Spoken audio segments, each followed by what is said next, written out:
2020 সালের সেই ভয়ঙ্কর করোনাকালের কথা মনে আছে, যখন গোটা বিশ্ব একে অপরের সাথে হাত মেলাতে ভয় পাচ্ছিল, সোশ্যাল ডিস্টেন্সিং বা সামাজিক দূরত্বের নতুন নিয়ম শিখছিল?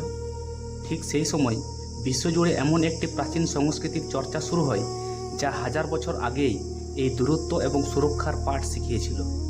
হ্যাঁ, আমি আমাদের সাঁওতাল সমাজের ঐতিহ্যবাহী ডবো জোহারের কথাই বলছি। কিন্তু আপনি কি জানেন, এই ডবো জোহার শুধু একটা সাধারণ নমস্কার বা সম্ভাষণ নয়, এর পেছনে লুকিয়ে আছে এক অবিশ্বাস্য বিজ্ঞান এবং গভীর জীবন দর্শন।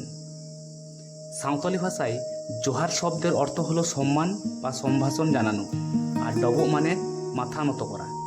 পরিবার বা সমাজের গুরুজনদের প্রতি ভক্তি ও শ্রদ্ধা প্রদর্শনের এটি এক অনন্য মাধ্যম। তবে লক্ষ্য করলে দেখা যায়, এই ডবো জোহারের প্রণাম নেওয়া বা আশীর্বাদ দেওয়ার ক্ষেত্রে পুরুষ ও মহিলাদের মধ্যে এক চমৎকার ভিন্নতা ও শৃঙ্খলা রয়েছে। যখন বয়সে ছোট কোনো মহিলা গুরুজনদের ডবো জোহার জানান, তখন তিনি হাঁটু সামান্য বাঁকিয়ে শরীরকে নিচু করে দু হাত দিয়ে মাটি স্পর্শ করার মতো ভঙ্গি করেন। আবার বয়সে ছোট কোনো পুরুষ যখন গুরুজনদের ডবো জোহার জানান, তখন তিনি ডান হাত মুঠো করে কপালে ঠেকিয়ে বাম হাত দিয়ে ডান হাতের কনুই স্পর্শ করে শরীরটা সামনের দিকে কিছুটা বাঁকিয়ে মাথা নত করে সম্মান প্রদর্শন করেন। আশীর্বাদ দেওয়ার ক্ষেত্রে শ্রদ্ধেয়া মহিলারা দুই হাতের তালু উপরের দিকে তুলে বা জোর করে সেই প্রণাম গ্রহণ করেন এবং পরম স্নেহে আশীর্বাদ দেন। এর মধ্যে লুকিয়ে থাকে এক মাতৃসুলভ আন্তরিকতা। পুরুষদের ক্ষেত্রে প্রণাম নেওয়া বা আশীর্বাদ দেওয়ার ভঙ্গিটি বদলে যায়। এখানে শ্রদ্ধেয় পুরুষটি তার ডান হাতের তালু উপরে তুলে নিচের দিকে উপর করে বা সামান্য কাত করে অত্যন্ত গম্ভীর ও মর্যাদাপূর্ণ ভঙ্গিতে সেই প্রণাম গ্রহণ করেন এবং আশীর্বাদ সূচক ইশারা করেন। এই যে দুই হাতের তালুর অবস্থান মহিলাদের ক্ষেত্রে উপর দিকে এবং পুরুষদের ক্ষেত্রে নিচের দিকে, এটি হলো সাঁওতাল সমাজের হাজার বছরের চেনা অনুশাসন। কিন্তু কখনো কি ভেবে দেখেছেন, পৃথিবীর বেশিরভাগ সংস্কৃতিতে যখন করমর্দন বা কোলাকুলির মতো শারীরিক স্পর্শের মাধ্যমে ভালোবাসা প্রকাশের নিয়ম, সেখানে সাঁওতাল সমাজ কেন হাজার বছর আগে থেকেই স্পর্শহীন এই সম্ভাষণ রীতি তৈরি করলো? এর পেছনে কি শুধু সামাজিক নিয়ম ছিল, নাকি অন্য কোনো রহস্য লুকিয়ে আছে? চলুন জেনে নেওয়া যাক।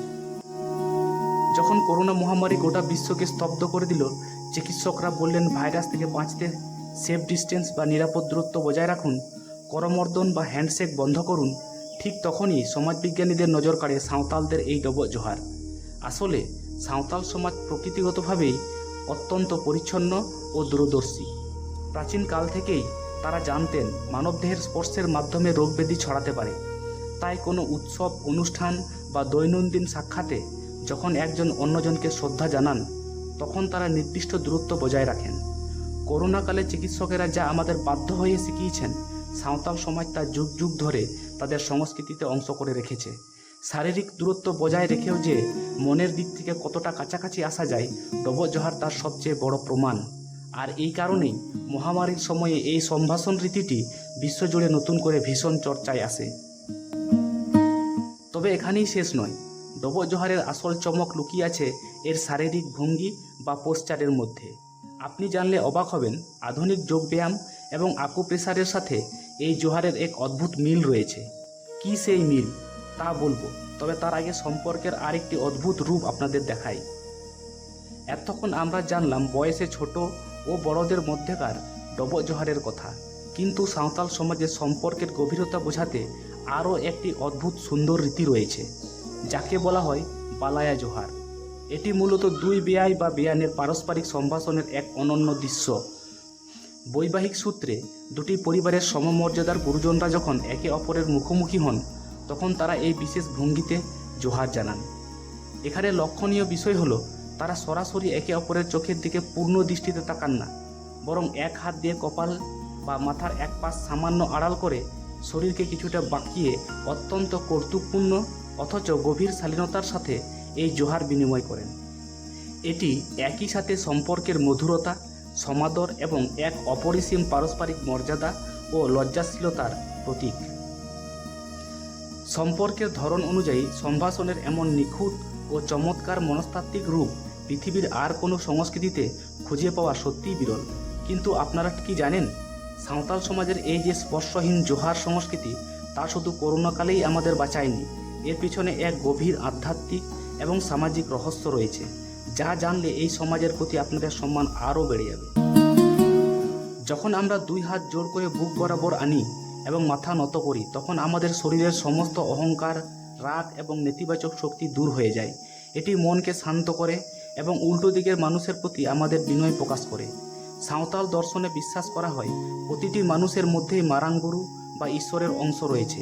তাই যখন কেউ কাউকে ডবল জোহার বা বালায়া জোহার করছেন, তিনি আসলে সামনের মানুষটির ভেতরের সেই পবিত্র আত্মাকে প্রণাম বা সম্মান জানাচ্ছেন। এখানে কোনো কৃত্রিমতা নেই কোনো ভেদাভেদ। এটি একই সাথে যেমন বৈজ্ঞানিক তেমনই আধ্যাত্মিক। আজ আমরা আধুনিকতার নামে আমাদের শিকড়কে ভুলে যাচ্ছি, কিন্তু একটু ভেবে দেখুন, যে সমাজকে অনেক পিছিয়ে পড়া বলে মনে করেন, তাদের সংস্কৃতি কতটা উন্নত, কতটা বিজ্ঞানসম্মত এবং কতটা দূরদর্শী।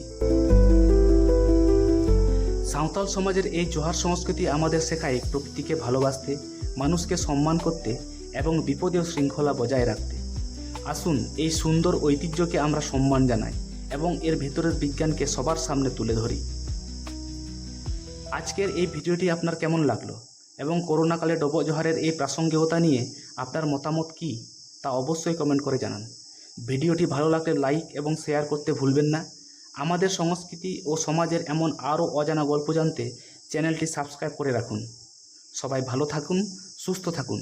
জোহার।